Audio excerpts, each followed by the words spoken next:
bisa ceritakan Syekh waktu yang kami tahu Syekh dan rombongan membawa anak-anak Al-Zaitun juga ke gereja GPB Kononian di Matraman, Jakarta Timur. Keinginan Syekh untuk menunjukkan pada publik Indonesia inilah toleransi. Assalamualaikum warahmatullahi wabarakatuh. Masih kembali di channel terbaru saya. Tentu saja kita sudah mendengarkan bagaimana cuplikan videonya di sini. Pak Panji Gumilang ini merayakan Natal bersama santrinya di dalam gereja. Dan Pak Panji Gumilang mengatakan kalau mereka ini akan membentuk toleransi yang sangat sempurna. Jadi kepada teman-teman di sini, sebelum kita lanjutkan videonya, kenapa kita itu tidak diperbolehkan merayakan Natal?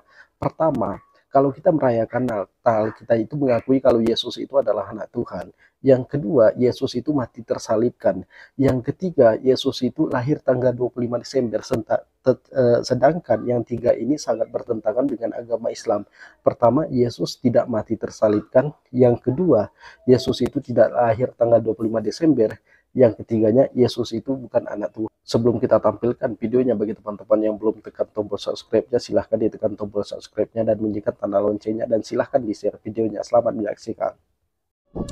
Ketika membaca bagaimana Al-Zaitun juga pernah memberi ruang orang Nasrani menggelar Natal di Al-Zaitun. Oh, itu jangan diherankan, itu hal biasa. Tidak biasa? Biasa. Jangan-jangan Anda yang menganggap biasa itu. Kalau saya biasa. Tapi secara umum kan tidak biasa. Jangan cerita umum. Individu. Persatuan Indonesia itu adalah dari rakyat. Individu itu masa yang biasa dikatakan nggak biasa. Menimbang jangan selalu umum. Tentunya kita sudah mendengarkan bagaimana jawaban dari Pak Panji Gumilang ini kalau mereka ini sudah biasa merayakan Natal di Pondok Pesantren Al-Zaitun bersama santri dan orang Kristen. Jadi Pak Panji Gumilang juga mengatakan kita itu jangan selalu mendengarkan pendapat umum, tapi kita jalankan secara individu. Orang Kristen merayakan Natal.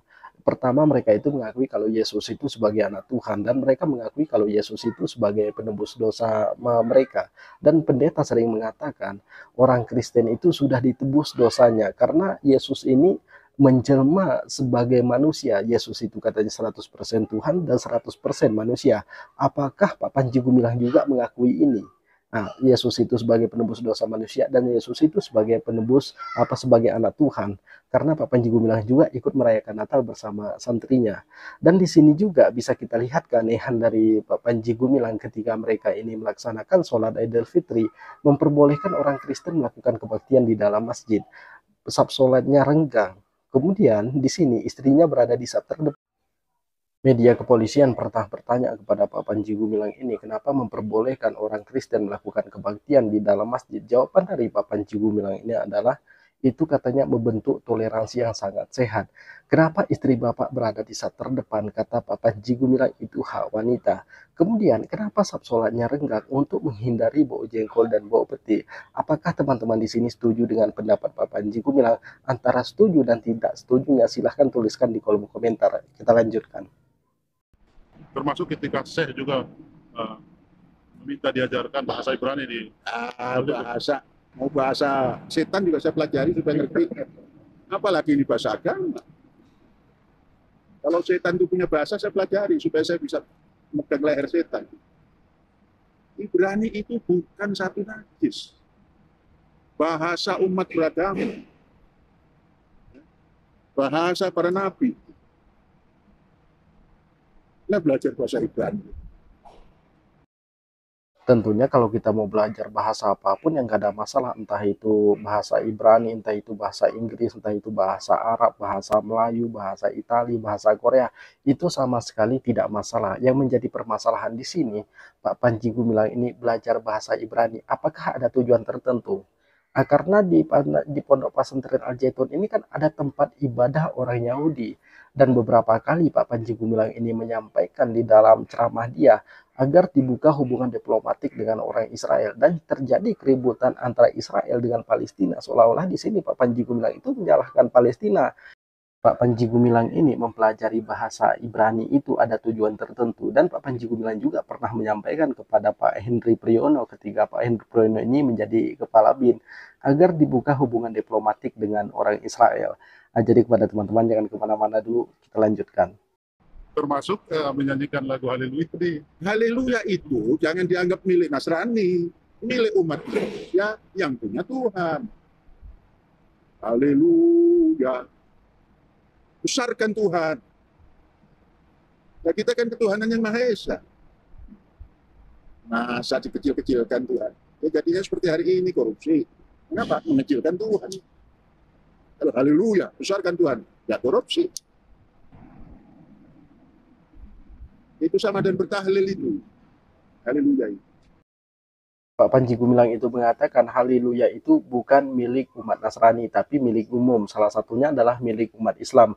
Apakah teman-teman di sini setuju dengan apa yang disampaikan oleh Pak Panji Gumilang kalau haleluya itu katanya milik umum? Dan di sini juga Pak Panji Gumilang mengatakan terjadi korupsi di mana-mana karena orang itu katanya mengecilkan Tuhan.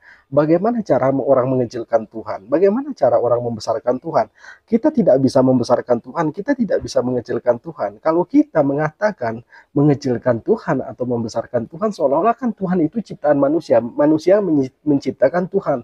Itu sama saja kita itu menyembah berhala atau patung, karena patung itu ciptaan manusia dan buatan manusia. Nah, jadi buat teman-teman sekalian di sini, dia juga mengatakan kalau haleluya ini katanya sama dengan tahlilan.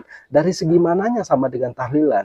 Ketika orang menyanyikan haleluya di dalam gereja, mereka itu lagi memuja anak Tuhannya, anak Tuhannya yang menjelma sebagai manusia untuk menebus dosa orang Kristen. Di mananya sama dengan eh, tahlilan. Kalau tahlilan itu kita itu memuji Allah Subhanahu wa taala, bukan memuji Yesus, bukan memuji anak Tuhan. Tuhan di dalam Islam itu cuma satu, asyhadu anna ilaha illallah wa asyhadu anna Muhammad Rasulullah. Tiada Tuhan selain Allah dan Nabi Muhammad itu adalah utusan Allah. Di mananya haleluya itu sama dengan tahlilan? Kita minta penjelasan dari Pak Panji Gumilang ini. Pak Panji Gumilang ini hanya menang ketika berbicara, tapi dia tidak mampu menjelaskan secara detailnya. Tentu saja kita ingat dengan ucapan Bang Gestiawan bahwa zina di NII ini dosanya bisa ditebus senilai 2 juta rupiah, dan ini dibantah oleh Pak Panji Gumilang. Pak Panji Gumilang mengatakan tidak mungkin ada zina di Pondok Pesantren Al Zaitun. Padahal yang dikatakan oleh Bang Gestiawan itu kan bukan di Al Zaitunnya, tapi di NII-nya. Pak Panji Gumilang ini selalu membantah berbagai ocehan di sini. Akhirnya apa? Itu terbukti. Pak Panji Gumilang ini melakukan zina bersama Kartini itu dalam seminggu itu sekali, dalam 10 hari itu sekali, pasti ada Panji Gumilang ini melakukan zina dengan Kartini. Jadi ucapan Pak Panji Gumilang itu tidak sesuai dengan apa yang dia lakukan. Dia membantah zina, buktinya ada di zina dilakukan oleh Pak Panji Gumilang bersama Kartini di Pondok Pesantren Al Zaitun, dan kita bisa membuktikan hal itu karena rekaman suara dari Pak Panji Gumilang bersama Kartini ini sudah tersebar luas. Jadi terima kasih sudah menonton channel terbaru saya ini. Silahkan ditekan tombol subscribe-nya dan bunyikan tanda loncengnya, dan silahkan di-share videonya. Assalamualaikum warahmatullahi wabarakatuh.